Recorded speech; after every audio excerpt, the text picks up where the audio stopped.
ہم تو رکھتے ہیں مسلمانوں کا دین،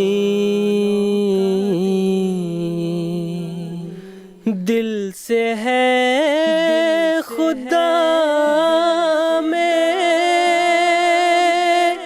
ختم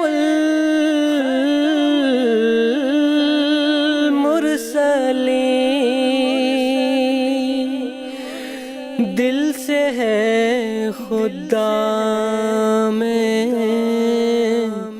ختم المرسلین،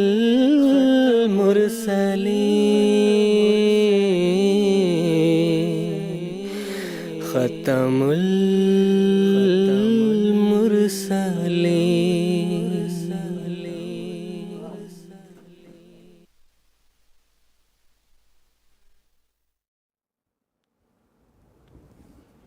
اعوذ باللہ من الشیطان الرجیم، بسم اللہ الرحمن الرحیم۔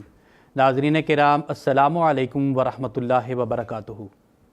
ناظرین، آج 12 جولائی 2025 عیسوی ہفتے کا دن ہے۔ انڈیا میں اس وقت رات کے 10 بجے ہیں اور جی ایم ٹی کے مطابق اس وقت سپہر کے 4:30 بجے ہیں، اور ناظرین یہ وقت ہے پروگرام راہ ہدیٰ کا۔ ناظرین، قادیان دارالامان سے اپنے لائیو ڈسکشن پروگرام راہ ہدیٰ کے 4 ایپیسوڈز پر مشتمل سیریز کے ساتھ ہم آپ کی خدمت میں حاضر ہیں۔ آج کا یہ ایپیسوڈ اس سیریز کا پہلا ایپیسوڈ ہے۔ اس مکمل سیریز میں ہم سیدنا حضرت مرزا بشیر الدین محمود احمد صاحب خلیفۃ المسیح الثانی المصلح الموعود رضی اللہ تعالی عنہ کے پرمعارف خطاب عرفان الہی کے موضوع پر بات چیت کریں گے۔ لیکن آج کے اس ایپیسوڈ میں خصوصی طور پر ماہ محرم کی مناسبت سے ہم جماعت احمدیہ کے نزدیک حضرت امام حسین رضی اللہ تعالی عنہ کا مقام و مرتبہ کے موضوع پر بات چیت کریں گے۔ ناظرین، جیسا کہ آپ جانتے ہیں کہ ہمارا یہ پروگرام راہ ہدیٰ لائیو ہونے کے ساتھ ساتھ ایک انٹریکٹیو پروگرام بھی ہے، یعنی ہمارے ناظرین اپنے سوالات کے ذریعہ ہمارے اس پروگرام میں شامل ہو سکتے ہیں۔ ہم اسٹوڈیو ڈسکشن کے ساتھ ساتھ اپنے ناظرین کے سوالات یہاں اسٹوڈیو میں موجود علماء کرام کے پینل میں پیش کرتے ہیں، اور ہمارے علماء کرام اسی پروگرام کے ذریعہ ہمارے ناظرین کے سوالات کے جوابات دیتے ہیں۔ ناظرین، ہم سے جڑنے کے لیے ہماری تمام تفاصیل آپ اپنی ٹیلی ویژن سکرینز پر ملاحظہ فرما رہے ہوں گے۔ آپ ہم سے ٹیلی فون لائنز کے ذریعہ رابطہ کر سکتے ہیں، اسی طرح ٹیکسٹ میسیجز، فیکس میسیجز اور ای میل کی سہولیت بھی دستیاب ہے۔ ناظرین، آج کے ایپیسوڈ میں موضوع کی مناسبت سے سوالات کے جوابات دینے کے لیے علماء کرام کا جو پینل یہاں اسٹوڈیو میں موجود ہے، میں سب سے پہلے اس کا تعارف کروا دیتا ہوں۔ محترم مولانا محمد حمید کوثر صاحب اور محترم مولانا شیخ مجاہد احمد شاستری صاحب آج کے ایپیسوڈ میں خاکسار کے ساتھ شریک گفتگو ہوں گے۔ میں ہر دو حضرات کا آج کے پروگرام میں خیر مقدم کرتا ہوں۔ ناظرین، آج کل ہم محرم کے مقدس مہینے سے گزر رہے ہیں۔ محرم کے مہینے کو اسلام میں ایک خاص مقام اور فضیلت حاصل ہے، اور اسی مہینے میں نواسۂ رسول صلی اللہ علیہ وسلم حضرت امام حسین رضی اللہ تعالیٰ عنہ کو شہید کیا گیا تھا۔ اور اگر کوئی شخص بغض اور تعصب کی اینک کو اتار کر کتب حضرت مسیح موعود علیہ السلام کا مطالعہ کرے، اور حضرت مسیح موعود علیہ السلام نے جن پاک نمونوں اور مثالوں کو اپنی کتابوں میں پیش کیا ہے ان کو دیکھے، تو وہ اس چیز کو پائے گا کہ حضرت مسیح موعود علیہ السلام کا عشق حضرت صلی اللہ علیہ وسلم اور اہل بیت سے کس قدر تھا۔ اس کا اظہار آپ کی تحریرات میں واضح طور پر نظر آتا ہے، اور یہی محبت اور عقیدت آپ علیہ السلام نے افراد جماعت کے دلوں میں ودیت کی ہے۔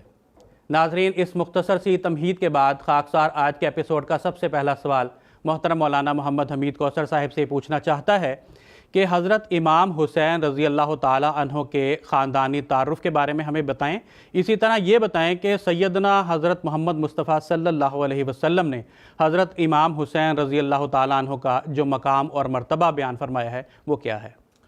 جزاک اللہ۔ بسم اللہ الرحمن الرحیم۔ سیدنا حضرت امام حسین رضی اللہ تعالیٰ عنہ کا مقام اور مرتبہ اسلام میں بہت بلند اور اعلیٰ ہے،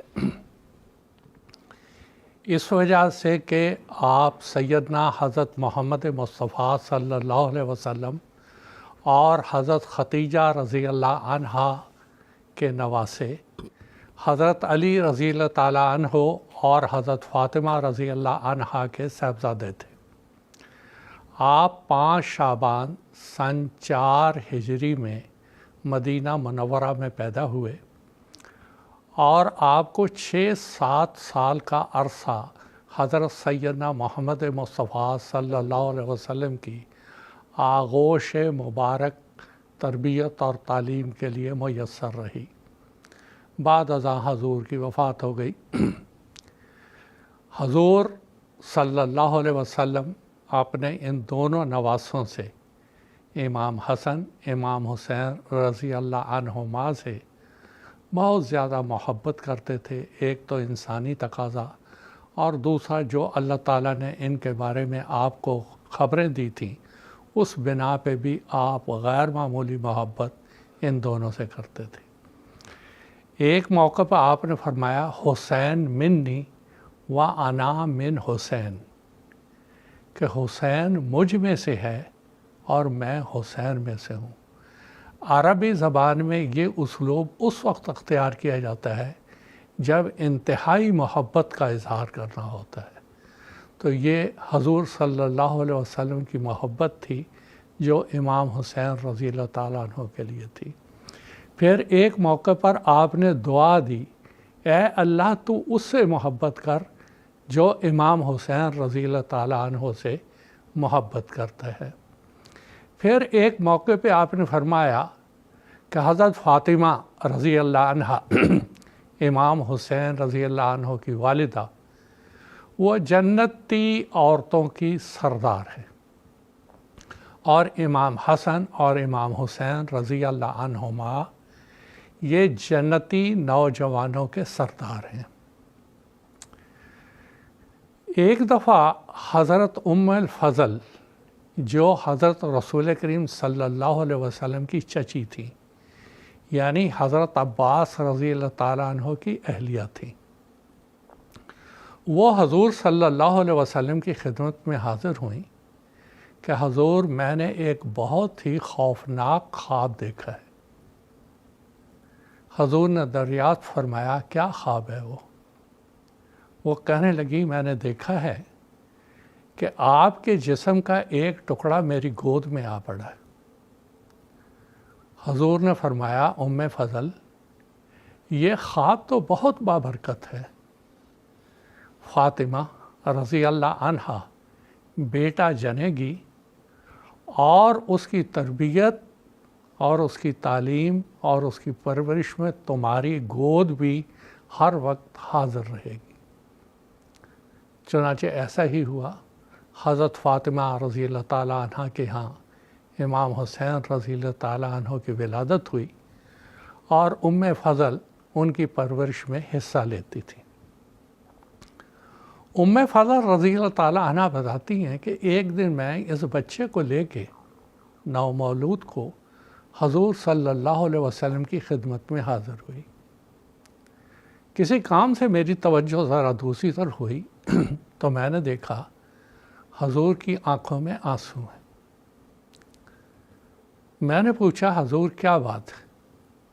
فرمایا ابھی جبریل علیہ السلام میرے پاس آئے تھے اور آپ نے فرمایا سَتَقْتَلُ امتی ابنی ھذا، ان امتی سَتَقْتَلُ ابنی ھذا، کہ میری امت میرے اس بچے کو قتل کر دے گی۔ اور جبریل علیہ السلام نے مجھے اس جگہ کی مٹی بھی دکھائی جہاں پر یہ شہید ہو کے گرے گا۔ حضور اس سارے واقعہ کو اور اس ساری خبر کو اپنے ذہن میں مستحضر کر کے آپ کی آنکھوں میں آنسو تھے۔ یہ مستقبل میں ہونے والا واقعہ تھا، یہ ایک انذاری پیشگوئی تھی، اس کو ٹلایا بھی جا سکتا تھا، صاف صاف بتایا جا رہا تھا کہ مسلمان اس کو قتل کریں گے، لیکن اس وقت یہ موضوع نہیں۔ حضور مستقبل کا یہ واقعہ پیش آنے والا، اس کو یاد کر کے آپ کی آنکھوں میں آنسو تھے۔ یہ تو اس کا ایک پہلو ہے۔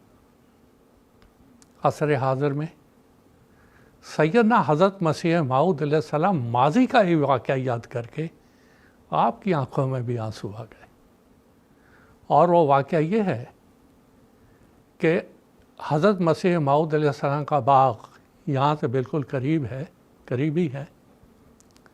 حضرت نواب مبارکہ بیگم صاحبہ رضی اللہ عنہ فرماتی تھیں کہ یہی ماہ محرم تھا اور ہم بچے وہاں کھیل رہے تھے جیسے بچے عام طور پہ کھیلتے ہیں، تو حضور نے ہم سب کو جمع کیا اور کہا آؤ بچو، آج کل محرم ہے، آؤ تمہیں محرم کی کہانی سناؤں۔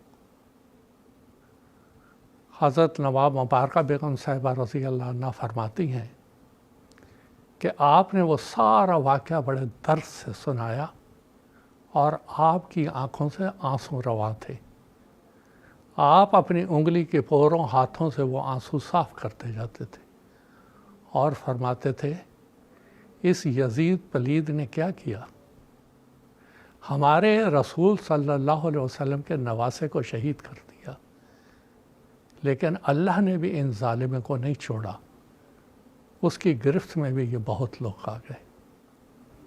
اب یہ واقعہ کیا سکھا رہا ہے ہم کو؟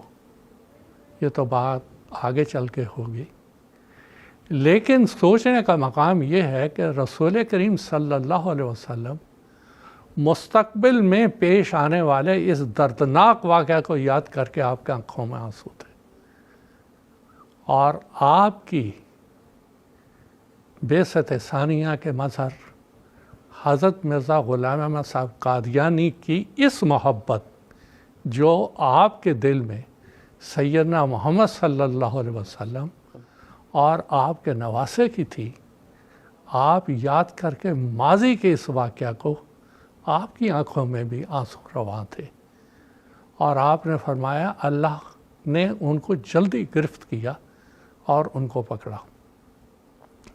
اب یہاں پر جو بات سوچنے کی ہے، یہ ایک انذاری پیشگوئی تھی، اور اس انذاری پیشگوئی میں مسلمانوں کو یہ انتباہ تھا کہ دیکھو اس واقعہ کے بارے میں اللہ تعالیٰ نے بتایا ہے، اگر تم چاہو توبہ، استغفار، احتیاط اختیار کرو گے اور اللہ تعالیٰ سے معافی مانگو گے اپنے گناہوں کی، تو اللہ تعالیٰ اس واقعہ کو ٹلا بھی سکتا ہے، لیکن اس کا انحصار تمہاری دعاؤں پہ ہے، تمہاری احتیاط پر ہے، اور تم کو بہت محتاط رہنا ہوگا، خاص طور پہ امام حسین رضی اللہ تعالیٰ عنہ جن کے بارے میں حضور اطلاع دے رہے ہیں اور بتا رہے ہیں مجھے جبریل علیہ السلام نے یہ کہا ہے، اور اس وقت امت کو یا مسلمانوں کو ہمیشہ چوکس رہنا چاہیے تھا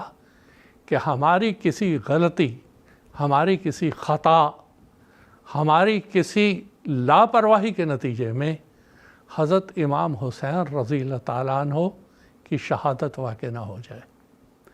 مگر خدائی تقدیر، اگر یہ احتیاط اختیار کی ہوئی ہوتی امت نے، اگر توبہ کی ہوئی ہوتی، تو اتنا بڑا جریمہ ان سے سرزد نہ ہوتا، اتنا بڑا گناہ سرزد نہ ہوتا، اتنا بڑا گناہ جس نے امت کو دو پھاڑ میں بنا کے رکھ دیا، ہزاروں اختلافات مسلمانوں میں اور اسلام میں پیدا کر دیے، اور اسلام کو ہر طرح سے بدنامی کا موجب بنایا ان لوگوں نے۔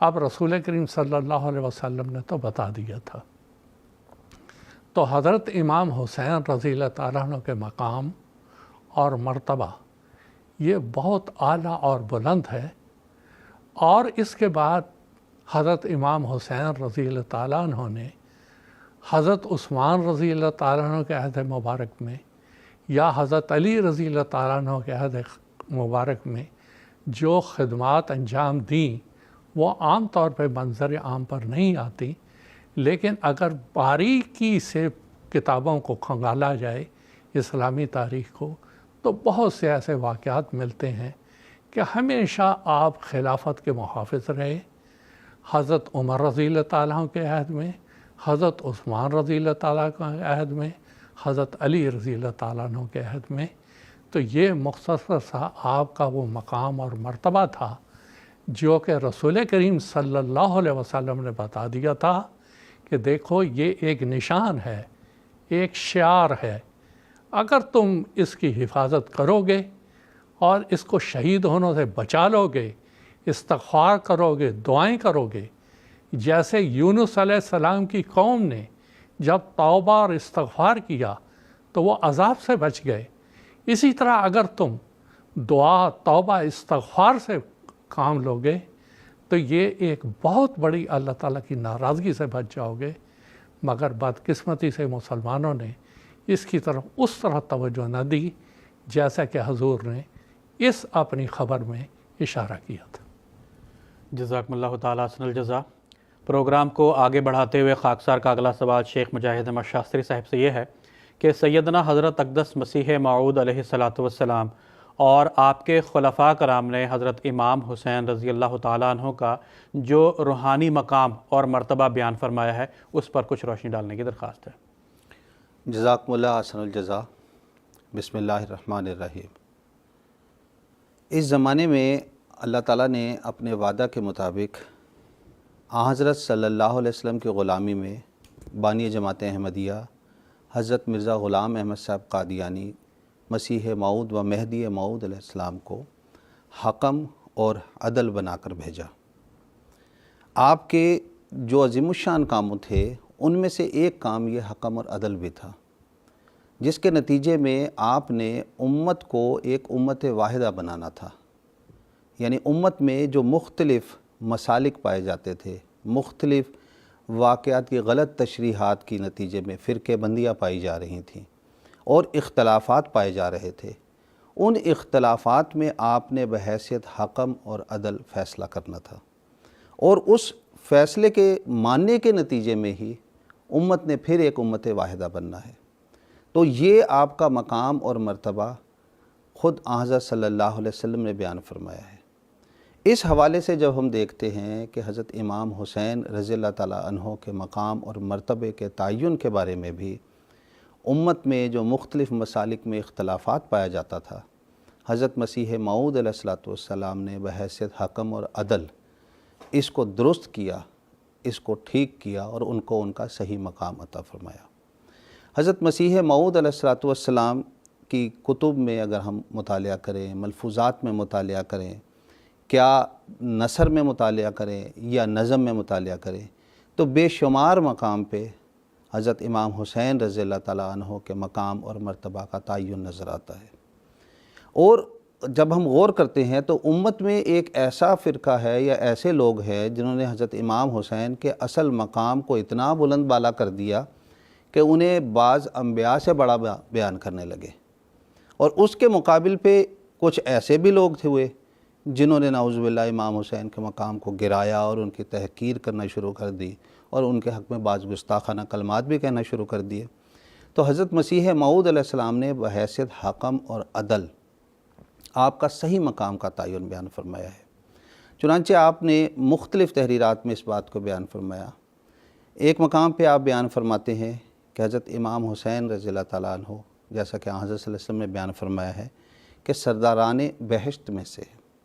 چنانچہ حضرت مسیح موعود علیہ السلام مجموعہ اشتہارات جلد 100 میں بیان فرماتے ہیں حضرت امام حسین رضی اللہ تعالیٰ عنہ کے حوالے سے کہ حسین رضی اللہ تعالیٰ عنہ طاہر مطہر تھا اور بلا شبہ ان برگزیدوں میں سے ہے جن کو خدا تعالیٰ اپنے ہاتھ سے صاف کرتا اور اپنی محبت سے معمور کر دیتا ہے، اور بلا شبہ وہ سرداران بہشت میں سے ہے۔ اور ایک ذرہ کینہ رکھنا اس سے موجب سلب ایمان ہے، یعنی آپ سے اگر کوئی شخص کینہ رکھتا ہے تو یہ ایمان کو ضائع کر دیتا ہے۔ اور پھر بیان فرماتے ہیں اور اس امام کی تقوی اور محبت الہی اور صبر، استقامت اور زہد اور عبادت ہمارے لیے اسوہ حسنہ ہے۔ یعنی امام حسین رضی اللہ تعالیٰ عنہ کا جو تقوی تھا، جو صبر، جو استقامت، شجاعت ہے، وہ امت کے لیے، جماعت احمدیہ کے لیے اور تمام مسلمانوں کے لیے ایک اسوہ حسنہ ہے، اور ہم اس معصوم کی ہدایت کی اقتداء کرنے والے ہیں جو اس کو ملی تھی۔ اسی تسلسل میں حضور آگے بیان فرماتے ہیں، تباہ ہو گیا وہ دل جو اس کا دشمن ہے، اور کامیاب ہو گیا وہ دل جو عملی رنگ میں اس کی محبت کا اظہار کرتا ہے۔ حضور کے ہر ایک الفاظ کو تفصیل سے اگر ہم سمجھیں کہ صرف ظاہری اتباع کا دعویٰ نہیں کرنا، بلکہ امام حسین کی جن خوبیوں کا ذکر حضور نے بیان فرمایا ہے کہ تقویٰ، طہارت، صبر، استقامت، ان پر عملی رنگ میں جو چلیں گے وہ کامیاب ہو جائیں گے۔ اور مزید حضور نے بیان فرمایا اس کے ایمان اور اخلاق، شجاعت اور تقویٰ اور استقامت اور محبت الہی کے تمام نقوش انعکاسی طور پر کامل پیروی کے ساتھ اپنے اندر لے لیتا ہے۔ حضرت مسیح موعود علیہ السلام نے جہاں جو لوگ غلو کرتے تھے، جو آپ کا مقام مرتبہ بڑھا دیتے تھے، ان کے لیے یہ نمونہ قائم کیا کہ آپ کے صحیح مقام کا تعین کیا۔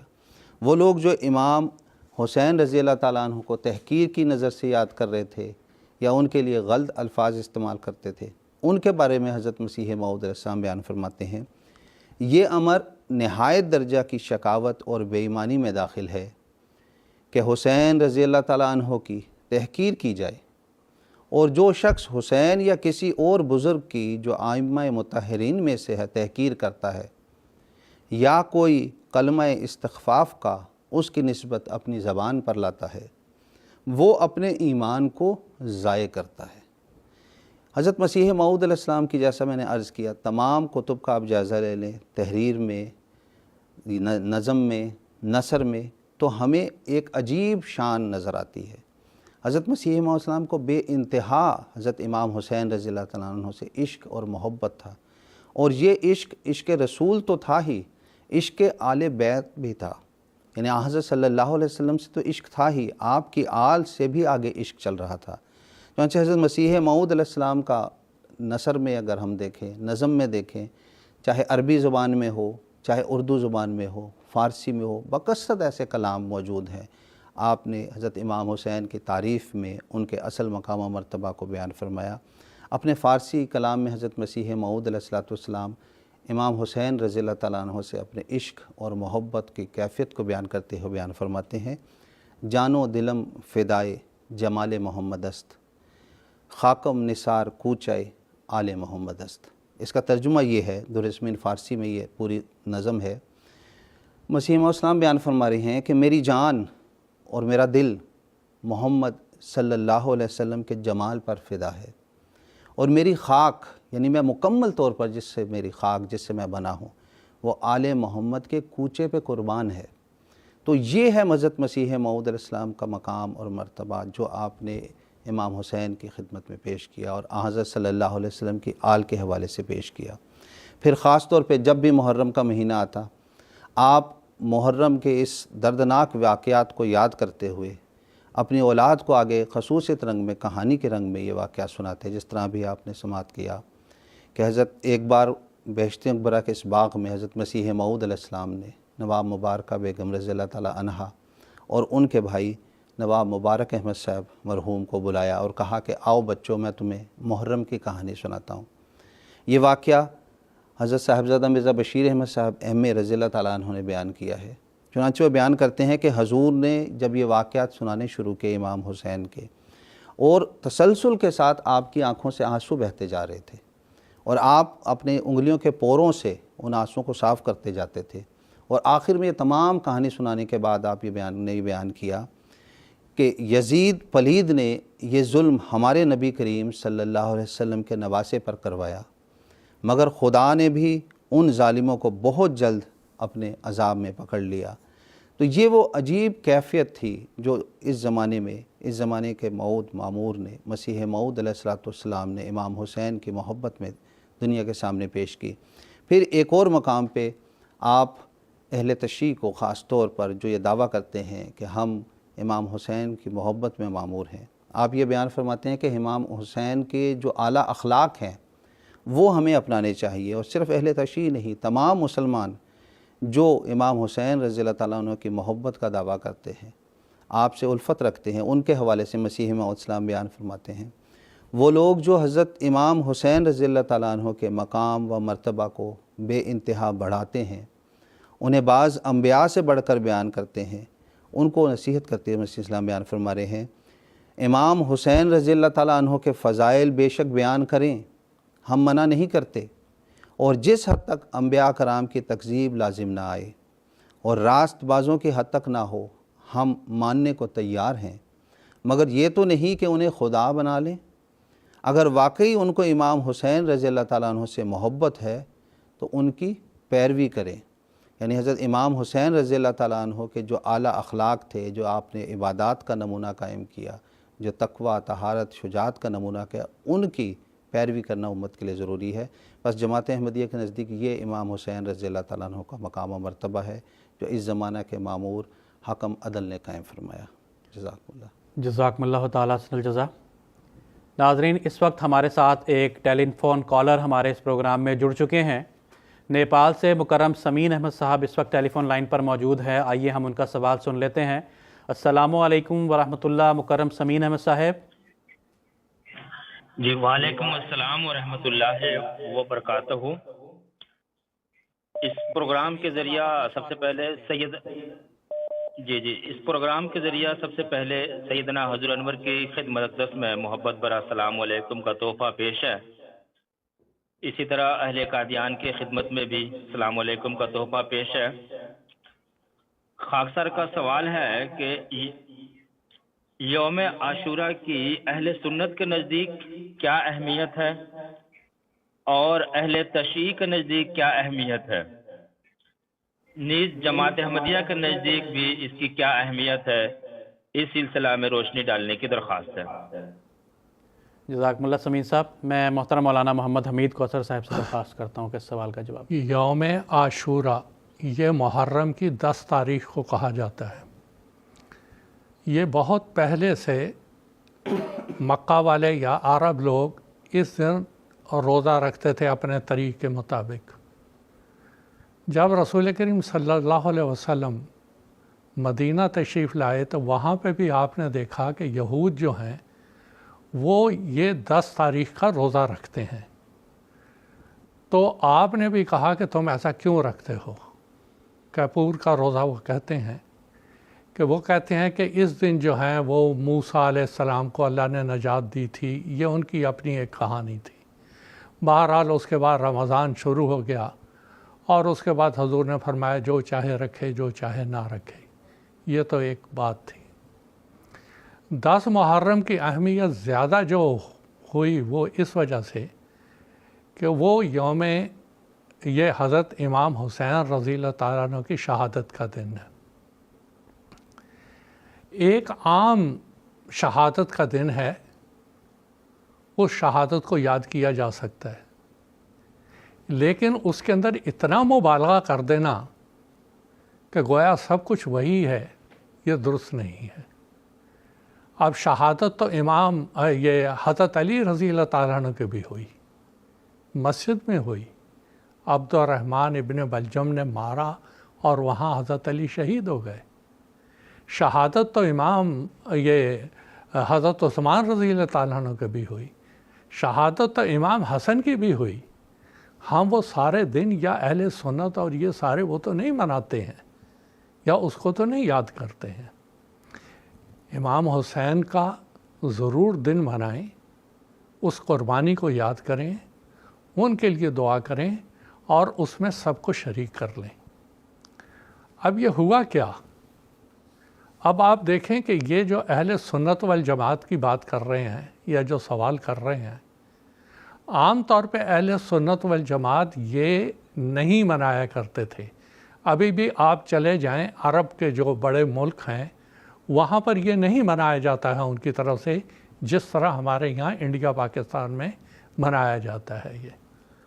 یہ بادشاہ جس وقت آئے انہوں نے کچھ سیاسی مقاصد کے لیے اس کو زیادہ ہوا دی اور اس طرح سے یہ منانا شروع ہوا۔ اہل سنت بھی اس دن وہ گتکا کھیلتے ہیں، جلوس نکالتے ہیں، فلاں کرتے ہیں۔ اب اس میں روز بروز اس میں اضافہ ہوتا جا رہا ہے۔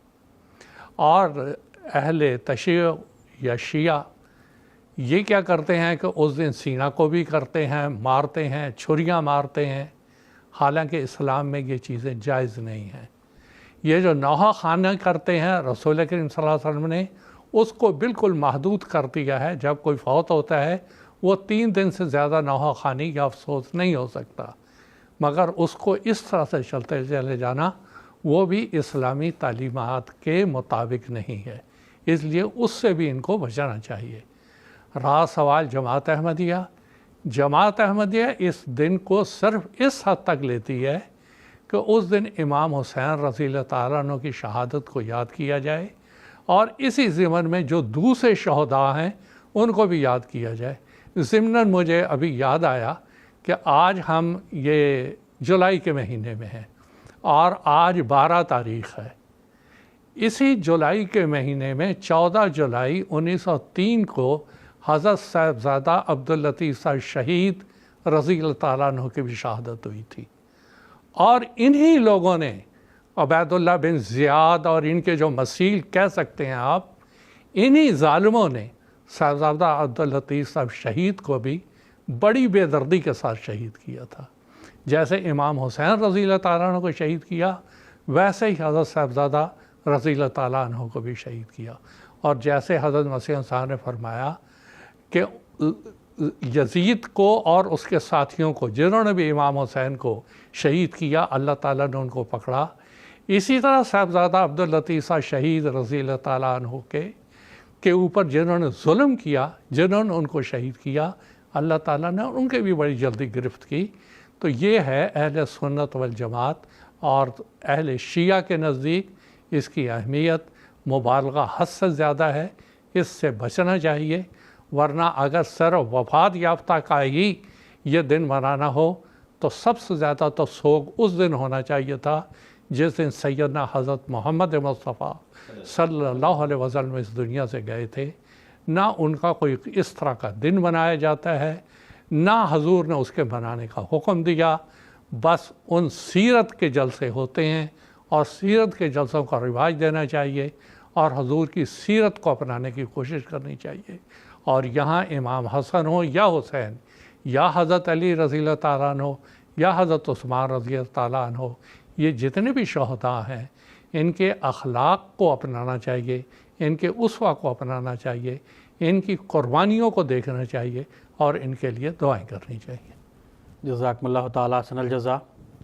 ناظرین، ایک اور سوال بذریعہ ٹیکسٹ میسیج ہمیں موصول ہوا ہے، وہ سوال بھی میں یہاں پڑھ کر سنا دیتا ہوں۔ جرمنی سے محترمہ خالدہ رانا صاحبہ کا سوال ہے۔ وہ سوال کرتے ہیں کہ غیر احمدی احباب اکثر یہ اعتراض کرتے ہیں کہ حضرت مسیح موعود علیہ السلام نے اہل تشیع کو برا بھلا کہا ہے، اس اعتراض کی کیا حقیقت ہے؟ میں محترم مولانا شیخ مجاہد احمد شاستری صاحب سے درخواست کرتا ہوں کہ اختصار کے ساتھ اس سوال کا جواب دیں۔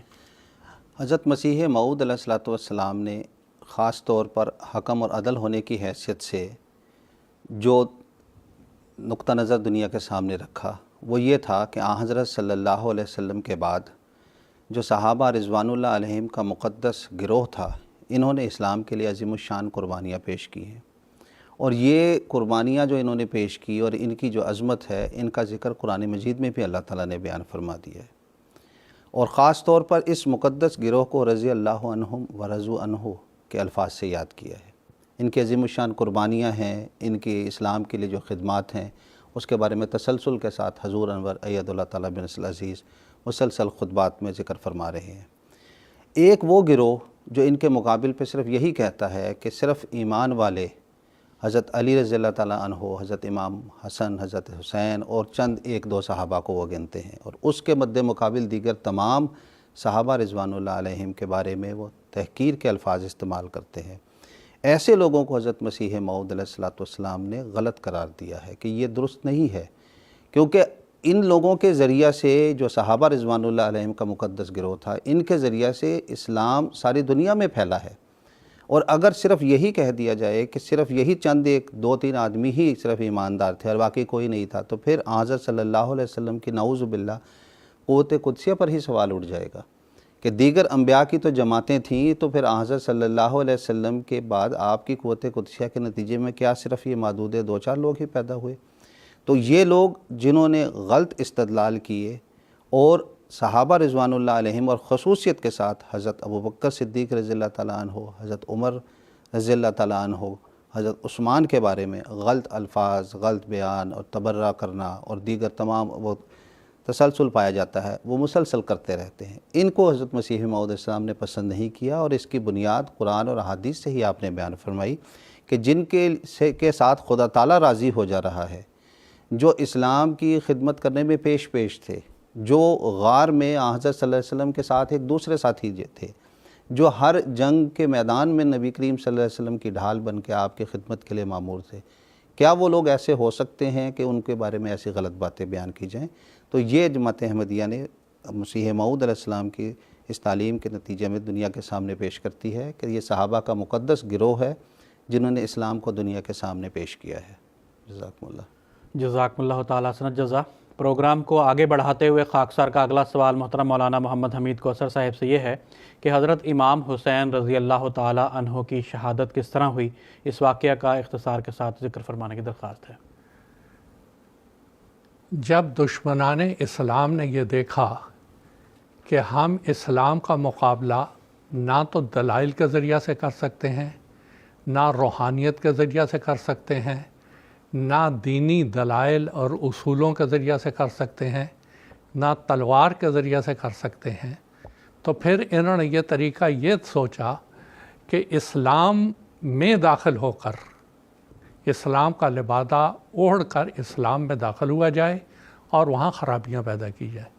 مثال کے طور پہ عبداللہ بن سبا، حضرت مسلم معود رضی اللہ تعالیٰ عنہ نے اپنے لیکچر اسلام میں اختلافات کا آغاز، آپ کی تحقیق یہ تھی کہ یہ شخص یہودی النسل تھا، یہ مدینہ آیا اور آ کے وہاں اس نے جو حالات دیکھے، اس کے بعد یہ دوسرے علاقوں میں گیا اور ہر اس کمزور مسلمان سے ملتا تھا جس کو کہ یا تو سزا ہوئی ہوتی تھی یا وہ بددل ہوتا تھا، اور اس کو اپنے ساتھ ملاتا تھا۔ یہ وہ سازش تھی جو چلتی چلی آ رہی تھی۔ اب حضرت علی رضی اللہ تعالیٰ عنہ تک ہم آتے ہیں، اس سے پہلے کی تاریخ تو بہت لمبی ہو جائے گی۔ آپ سن 40 ہجری میں آپ کو شہید کر دیا گیا اور 17 رمضان سن 40 ہجری میں آپ کی شہادت واقع ہو گئی۔ اس شہادت کے بعد وہ دور جس کے بارے میں رسول کریم صلی اللہ علیہ وسلم نے فرمایا تھا الخلافۃ 30 سنہ، وہ ختم ہو گیا، 30 سالہ دور ختم ہو گیا۔ اس کے بعد ملکن عادن، اذا رسام بادشاہت کا جو دور تھا وہ شروع ہوا، اور امیر معاویہ نے ساری سلطنت اسلامیہ کی باغ ڈور سنبھال لی۔ وہ بہرحال چلتا چلا رہا، ان کا ایک روب تھا، دبدبہ تھا۔ ان کی وفات کے بعد سن 60 ہجری میں انہوں نے اپنے وفات سے پہلے اپنے بیٹے یزید کو اپنا جانشین بنا دیا۔ امیر معاویہ رضی اللہ تعالیٰ عنہ کی وفات کے بعد اب سارے گورنروں کو حکم ہوا کہ وہ یزید کے لیے بیعت لیں۔